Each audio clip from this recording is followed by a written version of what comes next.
¿De qué manera nos evaluamos unos a otros? ¿De qué manera nos juzgamos a nosotros mismos?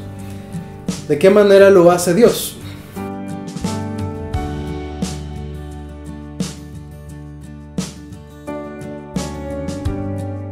Hola, mis queridos hermanos y hermanas, bienvenidos a una nueva semana del estudio de Ven, Sígueme. Esta semana estamos estudiando las secciones 137 y 138 de Doctrina y Convenios.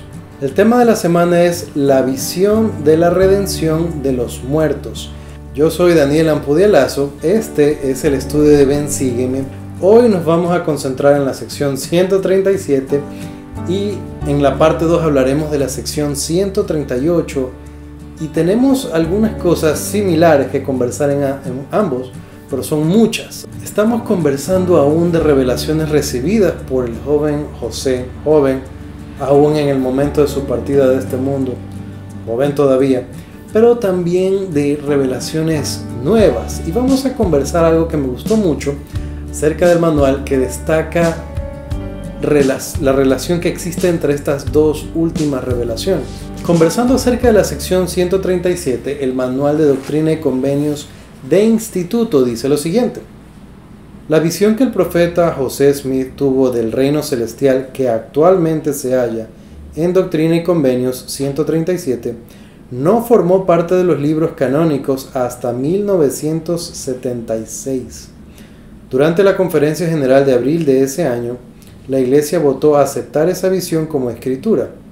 Aunque esta revelación se incluyó originalmente en la Perla de Gran Precio, en 1979 se determinó que se convirtiera en la sección 137 de la edición de 1981 de Doctrina y Convenios, año en el que yo nací. Entonces, originalmente no era parte del Libro de Mandamientos, no era parte de Doctrina y Convenios, y es algo que se añade, y como lo leímos, que primero fue parte de la Perla de Gran Precio, algo que vamos a estudiar el próximo año. Pero bien, entremos de lleno entonces a estudiar esta sección y veamos algunos de los, como siempre, tesoros que hay aquí. Como siempre nos recuerda el manual del estudio individual y familiar de Ven, Sígueme. Anote sus impresiones. Yo tengo anotadas aquí algunas de las mías. Vamos a ir a la introducción de la sección. Dice: visión manifestada a José Smith, el profeta, en el templo de Kirtland, Ohio, el 21 de enero de 1836. La ocasión fue durante la administración de ordenanzas en preparación para la dedicación del templo. Tenemos entonces este entorno y nos ayuda a entender de qué manera nosotros también podemos obtener revelación. Y se los voy a dejar para que eso lo conversen en familia durante la semana. Vamos a leer los versículos 1, 2 y 3. Los cielos nos fueron abiertos y vi el reino celestial de Dios y su gloria, mas si fue en el cuerpo o fuera del cuerpo, no puedo decirlo. Vamos a hacer una breve pausa ahí. Hemos encontrado en otras partes de las Escrituras esta referencia de los profetas de no estar seguros qué pasó durante una revelación. Algo similar habla Nefi, por ejemplo, de no estar seguro. Él hace otras referencias también, como hablar de volar en las alas del Espíritu. ¿De qué estamos hablando? Otra vez, el manual de Doctrina y Convenios de Instituto tiene una cita acerca de José Smith de otro libro de enseñanzas de los presidentes de la iglesia y dice lo siguiente: el profeta José Smith explicó ese proceso de recibir comunicación espiritual. Todas las cosas que Dios en su infinita sabiduría ha considerado conveniente y apropiado revelarnos mientras nos hallamos en el estado mortal, en lo que concierne a nuestros cuerpos mortales, se nos revela de forma abstracta y sin relación con este tabernáculo mortal, pero se revelan a nuestro espíritu, precisamente como si no tuviésemos cuerpo. Entonces puede sonar un poco extraño, puede sonar un poco raro, pero estaba yo meditando en estas cosas y es así. Cuando nosotros obtenemos revelación de los cielos, no es la mayor parte del tiempo algo que se percibe con los sentidos. Ojo que digo no siempre. Con los sentidos, como estamos acostumbrados nosotros a interactuar con el ambiente. Nosotros tenemos vista, tenemos oídos, tenemos gusto, tenemos tacto, y así percibimos el mundo, así nos relacionamos con él, así entendemos las cosas. Y sí puede pasar que nosotros veamos algo o que escuchemos algo, pero la mayor parte del tiempo las revelaciones, como lo dice José Smith, son de orden abstracto y son cosas que discernimos espiritualmente, cosas que llegamos a comprender. Yo pienso que si ustedes hacen el ejercicio y se ponen a pensar en alguna ocasión que recibieron revelación, la mayoría de estas ocasiones es que estamos meditando en las escrituras, estamos pensando en algún versículo, estamos pensando en cómo será algo de la eternidad, o de pronto estamos pensando mucho en una situación difícil, un problema. Cuando llega la inspiración es como que entendemos. Es una especie de iluminarse, o como lo habla Alma, es algo que ensancha el pecho, que ilumina el entendimiento. Como lo dije al principio, es algo que nosotros venimos a discernir o a comprender, al punto que es difícil, a pesar de que es sencillo para nosotros, es difícil de explicárselo a alguien más. Y es interesante porque usualmente son así, con principios sencillos. En otra ocasión va a venir con un sentimiento profundo de paz o de gozo. Sigamos con el versículo 2. Dice: vi la incomparable belleza de la puerta por la cual entrarán los herederos de ese reino, la cual era semejante a llamas circundantes de fuego. 3. También vi el refulgente trono de Dios, sobre el cual se hallan sentados el Padre y el Hijo. Y 4. Vi las hermosas calles de ese reino, las cuales parecían estar pavimentadas de oro. Ya en otra ocasión conversamos acerca de esta descripción que se da del cielo. Y me gusta mucho, me emociona mucho, porque se habla de una belleza increíble. Entonces, como hemos conversado ya de algunas de estas cosas y aun cuál es mi interpretación de eso, vamos a decir brevemente solamente que es una linda descripción. Y tal vez pueda sonar un poco materialista hablar que las cosas son de oro o cosas así. Pero ¿cuál es el símbolo que esto nos da? ¿O a qué se refiere cuando habla de llamas circundantes? Cuando se habla de refulgente, esta descripción me recuerda a lo que conversamos a principios de año cuando hablábamos acerca de la primera visión. Hay varios recuentos de la expiación. José lo contó en varias ocasiones. Si lo vemos también en Joseph Smith Papers, en el sitio web, nosotros podemos ver en la descripción que él hace cosas que él tacha porque trata de decirlo de otra manera, porque está tratando de encontrar la forma de expresarse.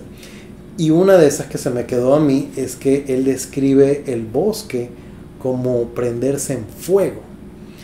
Y me recuerda mucho cuando hablamos de estas cosas, cuando hablamos que nuestro Dios es llamas circundantes, cuando hablamos que su trono es refulgente. Estas cosas nos llevan a pensar en luz, pero también en pureza, en la pureza de los elementos. El fuego como un elemento purificador y como algo también que está separado del resto, porque nada puede acceder a ello, a menos que esté limpio también.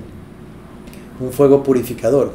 Cuando hablamos de oro y de otras de estas cosas, también podemos asociarlo con poder, que Dios es todopoderoso, o con su estado de ser el gobernante del universo, porque es algo que atribuimos a reyes. Muy bien, continuemos.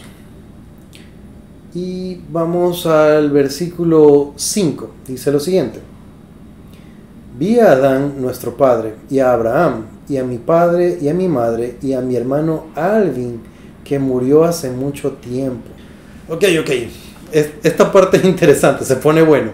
Él está empezando a ver personajes relevantes, muy relevantes de las escrituras, y menciona específicamente a Adán, a Abraham, a su papá, a su mamá y a Alvin. Ahora, hay algo entre estas cosas que aparentemente no concuerda.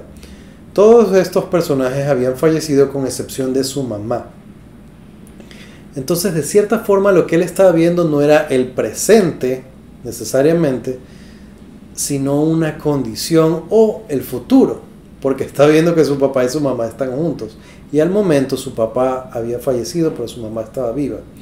Ahora, hablando de Alvin específicamente, hay algo que necesitamos recordar acerca de la historia. Y todos sabemos que Alvin era el hermano de José, que había muerto hace muchos años. Pero algo interesante es el momento específico en el que fallece. José estaba en esto de que cada año iba a tratar de conseguir las planchas de oro, el registro sagrado, y cada vez que iba fracasaba por una razón o por otra. Y en preparación para el último intento, el ángel Moroni le dijo que venga con su hermano. Y antes de que se cumpla la fecha en la que tenía que ir, Alvin fallece. No fue la única razón, obviamente, por la que fue dura la pérdida de Alvin para José, pero era un hermano al que él amaba y admiraba. Fue una pérdida para él dura y también para su familia. ¿Por qué es relevante de toda la familia que había perdido José? Y José había perdido aún hijos. Para ese punto es bastante triste. De todas las personas que él había perdido, ve aquí a su padre y ve a Alvin. Sigamos leyendo. 6. Y me maravillé de que hubiese recibido una herencia en ese reino, en vista de que había salido de esta vida antes que el Señor hubiera extendido su mano para juntar a Israel por segunda vez, y no había sido bautizado para la remisión de pecados. Ahora, para nosotros puede parecer raro que José esté preocupado de esa manera por su hermano, por el conocimiento del Evangelio que nosotros poseemos, pero tenemos que recordar que José fue el que restauró todas estas cosas. Y hay una situación también que sucedió cuando Alvin fallece para el servicio fúnebre. Una de las religiones que estaban en auge en esa época fue la que manejó ese servicio. Y el ministro que era el que estaba llevando a cabo este servicio funeral dijo que Alvin no podía ir al cielo porque no se había bautizado, que fue algo que molestó sobremanera a la familia, en particular al papá de José. Entonces aquí vemos cómo existe esta asociación otra vez. Estamos hablando del papá de José, que estaba muy molesto con este ministro religioso que buscó la oportunidad de, durante un servicio fúnebre, de hacer públicos sus sentimientos y su invitación a que la gente se bautice en su iglesia, pese al dolor de la familia. Entonces hay esta relación que José tiene entre su papá y el dolor que él tenía por la pérdida de su hermano, pero también este asunto de hablar que como él no se había bautizado, entonces no tenía esperanza y que no podía ir al cielo. A la luz del Evangelio, de revelaciones como estas, entendemos que no es así. Continuamos, versículo 7.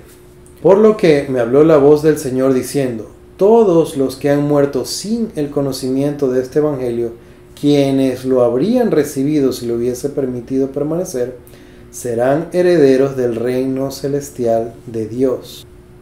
Esto tiene lógica y tiene sentido y llena de emoción, porque cuando aprendemos correctamente estas cosas del Evangelio nos damos cuenta no solo de la veracidad del Evangelio, sino que el plan del Señor es maravilloso y tiene sentido, tiene lógica. Él es justo, es amoroso, es perfecto y nos da las oportunidades que necesitamos. No puede ser que porque la situación no se dio, entonces queda condenado, sino que cada persona recibe oportunidades justas. Ahora, el versículo 9 es clave.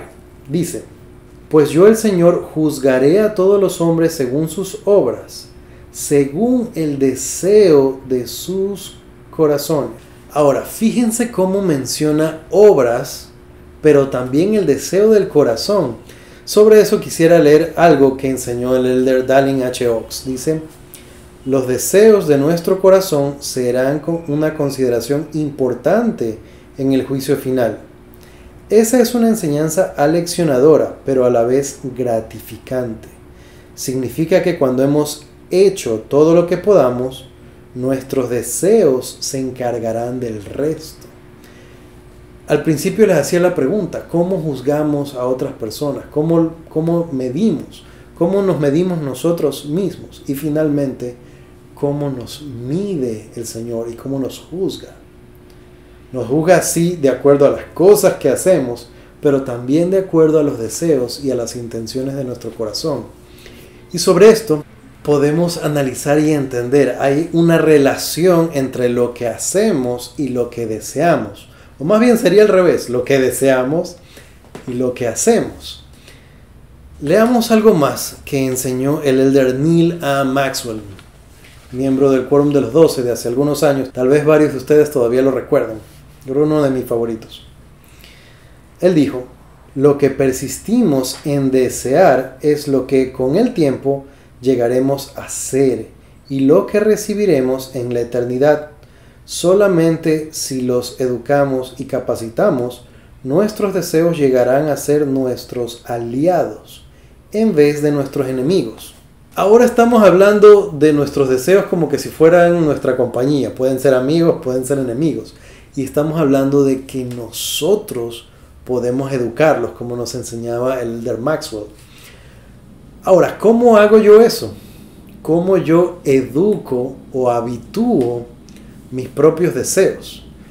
La aclaración que hace el elder Maxwell es que mis deseos pueden ser mis enemigos. ¿Qué tipo de deseos nos alejan de Dios o nos separan del Evangelio y del amor del Padre Celestial? ¿Y cómo podemos cambiarlos? ¿Cómo podemos asegurarnos de que las cosas que queremos, que anhelamos, que deseamos, sean cosas que nos llevan y nos acercan a Jesucristo? Yo estaba pensando un poco en eso y pensaba, bueno, cosas que nos alejan obviamente son deseos que nacen del orgullo. Cuando yo estoy pensando en mi propia conveniencia, en lo que yo quiero, en lo que quiero para mí, cuando yo hago algo así, estos deseos no me acercan a Dios. Ahora, me gustaría que ustedes, cuando lo conversen en casa, no lo hablen de forma general, sino que sean cosas específicas. Y podemos hacer una lista, podemos anotar y mirarnos realmente hacia adentro, hacia el corazón.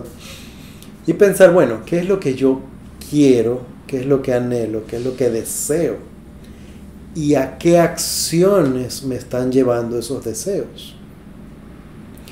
Puede ser, por ejemplo, que me estén acercando más a la casa de campo de Babilonia, de la que se ha hablado varias veces, en lugar de acercarme al reino celestial. Pero como les decía, tiene que ser específico, no puede ser así generalizado.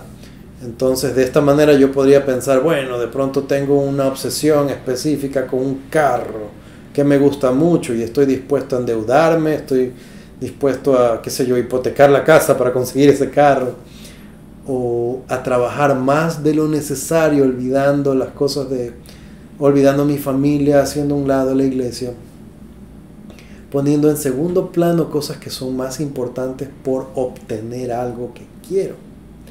Por otro lado, si mi deseo es ver a mi familia feliz, ¿cómo se transforma eso en obras? Si yo quiero que mis hijos estén contentos, entonces yo no hago cosas para enojarlos innecesariamente.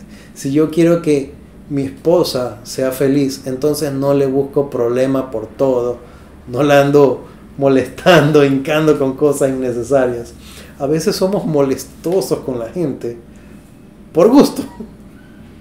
A veces estamos mal y buscamos pelea con la gente por gusto. Si por otro lado yo quiero lo mejor para otras personas, eso cambia, modifica mis acciones. Si mi anhelo es volver a mi Padre Celestial, si mi anhelo es arrodillarme ante mi hermano mayor y darle gracias, esto me va a llevar a hacer cosas que me acerquen a Él. Por otro lado, si yo prefiero estar bien lejos cuando sea la segunda venida, que no llegue todavía, que tengo cositas ahí que tengo que resolver o que no quiero resolver, eso nos dice en qué punto estamos. Y otra vez, ¿cómo nos juzga Dios? ¿De qué manera? Viendo nuestras obras, pero viendo también los deseos de nuestro corazón. Versículo 10. Y también vi que todos los niños que mueren antes de llegar a la edad de responsabilidad se salvan en el reino celestial de los cielos. ¡Qué verdad tan hermosa! Esto me hizo pensar mucho en José y en la emoción que él tiene que haber sentido cuando recibió esta revelación. José perdió varios hijos. Cuando yo estaba leyendo, yo no podía creer, yo no sabía que eran tantos. No fue que perdió a 1 o 2, fueron 5. La mayoría de nosotros ahora no llegamos a tener tantos hijos. En esa época la gente perdía así. Y tiene que haber sido muy doloroso. Pero este conocimiento de que niños pequeños que no llegan aún a la edad de responsabilidad, que la conocemos, es los 8 años, la edad en la que bautizamos a nuestros niños. Si ellos no han llegado a esa edad y fallecen, como dice aquí, como dice la Escritura, se salvan en el reino celestial de los cielos. Eso ahora pone una carga, una responsabilidad sobre nosotros. Si queremos estar con esos niños, tenemos que llegar al mismo lado. Así que ahora hay trabajo que hacer para los que nos quedamos aquí. Ok, pero muchos podrían pensar, hermano, pero entonces, ¿qué pasa con las ordenanzas del Evangelio? ¿No es necesario el bautismo? ¿No es necesario entrar al templo? Es necesario, siempre se nos ha dicho. Siempre se nos enseña, y lo conversamos hace poco, que es necesario el matrimonio celestial para alcanzar el grado más alto en la gloria celestial. ¿Dónde quedan todas esas cosas entonces? Eso es lo que vamos a conversar en la parte 2, cómo Dios resuelve esta parte de las ordenanzas que no se han hecho para estas personas que si hubieran tenido el Evangelio, lo hubieran aceptado. No dejen de ver entonces la segunda parte para conversar de estas cosas que todavía nos falta, toda la sección 138. Mis queridos hermanos, conmigo será hasta la próxima.